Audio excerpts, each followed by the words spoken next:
Hello commission sir. ഞാൻ ലേറ്റായോ? ഇല്ല sir black ആയിട്ട് മതി എന്ന് പറഞ്ഞുകൊണ്ടാ ഇവിടെ. അതെ, ബ്ലേക്കാ സേഫ്.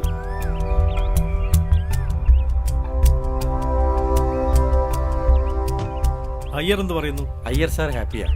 സാർ ആ ഡീലിനിടയിൽ വന്ന് കയറിയില്ലായിരുന്നെങ്കിൽ ഈ പ്രൊജക്റ്റേ നടക്കില്ലായിരുന്നു. Okay, see you again. Okay.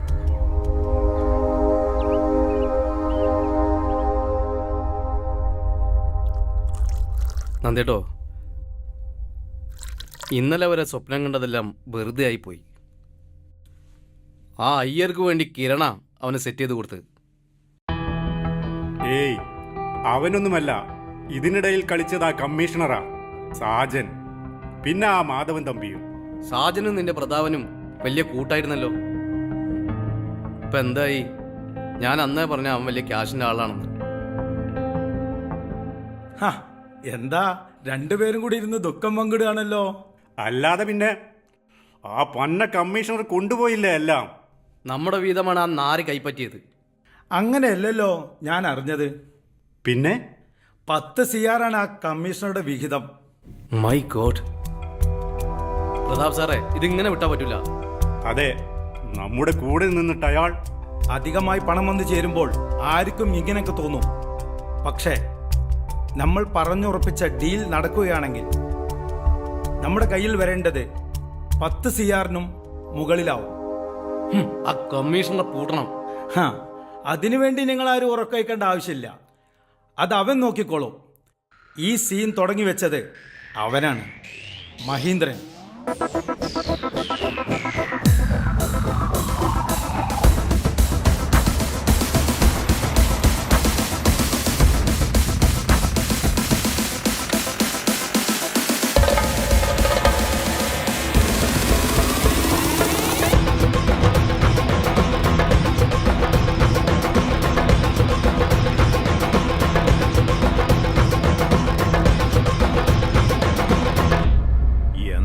Kiran, കാര്യങ്ങളൊക്കെ ഡീലാക്കിയില്ലേ? ഡീലാക്കാതെ പറ്റില്ലല്ലോ.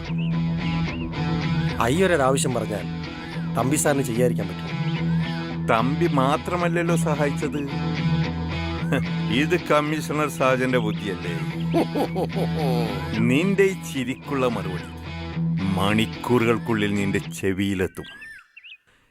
എന്റെ റേഞ്ചിൽ കയറിയുള്ള ആദ്യത്തെയും അവസാനത്തെയും ഡീലാണെന്ന് നിന്റെ സാറന്മാരോടൊന്ന് പറഞ്ഞേക്ക്.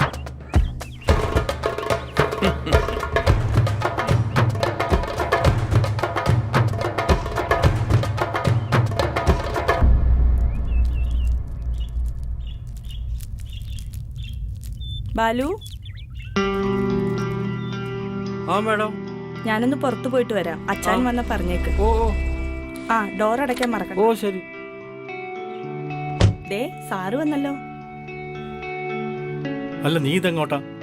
എനിക്കൊരു മീറ്റിംഗ് ഉണ്ട്, ഞാനൊന്ന് പുറത്തു പോയിട്ട് വരാം. ഓക്കെ.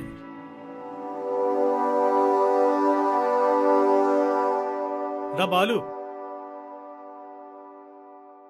വേണ്ട, അതവിടെ ഇരുന്നോട്ടെ. സാർ കോപ്പി എടുക്കട്ടെ? വേണ്ട, താനൊന്ന് ഒഴിച്ചോ.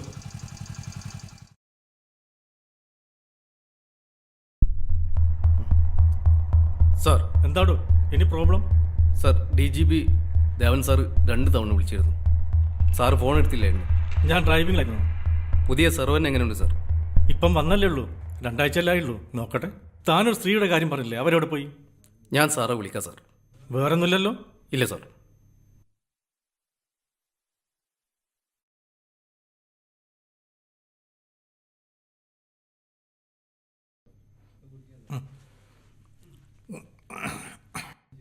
എടാ ബാലു, നീ എന്ത് പുല്ലായി ചോദിച്ചിരിക്കുന്നത്? നീ ഭക്ഷണം എടുത്തേക്ക്.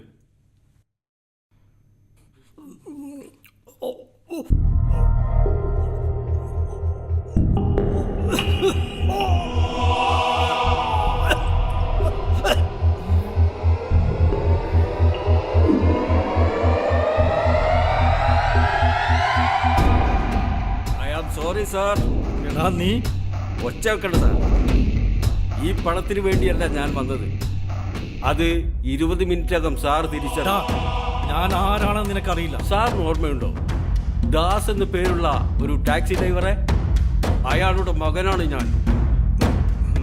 എൻ്റെ അച്ഛൻ്റെ വണ്ടിയിൽ ലക്ഷങ്ങളുടെ കള്ളപ്പണവും കഞ്ചാവും കടത്തിയ സന്ദീപ് മേനോനെ രക്ഷിക്കാൻ എന്റെ അപ്പന്റെ മേൽ കുറ്റം ചുമത്തിയപ്പോൾ തകർന്നത് എന്റെ കുടുംബമായിരുന്നു. 5 കിലോ കഞ്ചാവും 10 ലക്ഷം രൂപയും എന്റെ അച്ഛന്റെ തലയിലും ബാക്കി നിങ്ങളുടെ കീശയിലും. എന്നിട്ടും നിങ്ങൾ നിർത്തിയില്ല. പണത്തിനോടുള്ള ആർത്തി. പിന്നീട് പോലീസിന്റെ ഭേദ്യമുറകൾക്കൊടുവിൽ സന്ദീപ് മേനോനെ രക്ഷിക്കാൻ ക്രിമിനൽ ലോയർ റീന സാജൻ, നിങ്ങളുടെ ഭാര്യ, ഇത് കേട്ട് കോടതിയിൽ പിടഞ്ഞു വിടത് എന്റെ അച്ഛൻ. ആ അച്ഛന് വേണ്ടി പകരം ചോദിക്കാൻ വന്നവൻ അവന്റെ മുമ്പിലാണ് സാറിപ്പ് നിൽക്കുന്നത്. എന്നെ കൊന്നിട്ട് ഈ പണം കൊണ്ട് നീ ഈ സിറ്റി വിടില്ലടാ. അത് സാറ് പറഞ്ഞത് ശരിയാ. അതിനു മുമ്പ് ഈ പണം എത്തേണ്ട കൈകളിൽ എത്തിയിരിക്കും. ഈ കളി മഹേന്ദ്രവർമ്മയ്ക്ക് വേണ്ടിയാണ്. The game is over.